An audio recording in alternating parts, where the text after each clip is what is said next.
There is a room, a screen, and one man on the night shift. At 15 minutes past midnight, the screen turns red and says one word. It means a nuclear missile has been fired at his country. His job is to pick up the phone. He has about 15 minutes. He does not pick up the phone. To understand why that matters, you need to know what year this is. 1983 is the closest the Cold War came to ending badly. 3 weeks earlier, Soviet forces shot down a Korean civilian airliner. 269 people died. Nobody on either side was calm. Soviet doctrine at that moment was launch on warning. Not launch after impact, launch on warning. If the system said missiles were coming, the answer went out before they landed. 60 kilometers south of Moscow sits a bunker called Serpukhov 15. It is the nerve center of a satellite network codenamed OKO, the Eye. Satellites in high orbits watch American missile fields for heat. A rocket engine burns hot enough to be seen from space. That is the whole idea. The system is new. It is also known inside to be unreliable. The man on duty that night knows this better than almost anyone. Lieutenant Colonel Stanislav Petrov, 44 years old, and here is the detail that decides everything that follows. He is not a career officer sitting at a console he does not understand. He is a software engineer. He helped write the programs running this system. He knows where it is strong. He also knows where it lies. He is on shift that night by chance. It was not supposed to be him.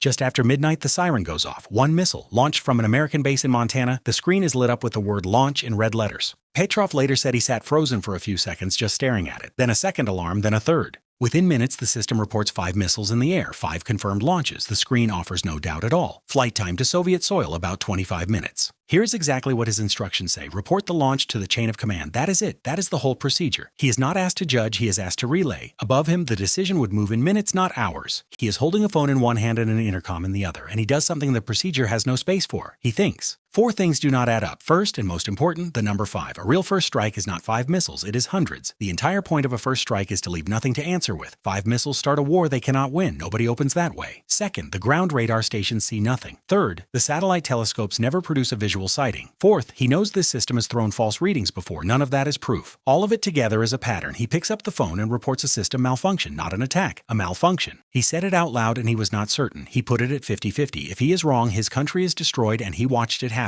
Then comes the only part of the job nobody trains for. Waiting. 23 minutes until the moment the first warhead should have landed. Nothing lands. He later said the relief was the strongest thing he had ever felt. So what did the satellites actually see? Sunlight. Reflecting off high-altitude clouds, the satellites were passing through a rare alignment in their orbits to the software. A bright hot spot moving away from a missile field is a launch. It had no way to tell a rocket engine from a reflection. The end of the world was almost triggered by weather and geometry. Now the part of the story that tells you what kind of story this is. Petrov stays in that bunker for the next 3 days. A commission arrives to investigate what happened. At first he is told he will be commended. Then the investigation turns to something else entirely. His logbook. It is incomplete. He did not write down the events of the night as they happened. His explanation was simple and hard to argue with. He had a phone in one hand, an intercom in the other, and no third hand. He receives an official reprimand for the paperwork. No award, no promotion. Naming him a hero would mean admitting the system had failed. So the incident becomes classified and stays that way for years. He leaves the military the following year. He takes a job at the institute that built the system. The story surfaces only after the Soviet Union collapses. Late in his life, the awards finally arrive. From other countries, he is honored at the United Nations. A documentary is made about him. He never accepted the title people gave him. He said it was simply his job. He died in a small town outside Moscow in 2017. The news reached the outside world months later. A friend abroad phoned to wish him a happy birthday and learned he was gone. There was no announcement. The system that night was working exactly as designed. It gave a clear, confident, fully verified answer. And it was wrong. The only thing standing between that answer and the end of everything was a man who decided to doubt it. If this was worth 3 minutes of your time, subscribing takes 1 second.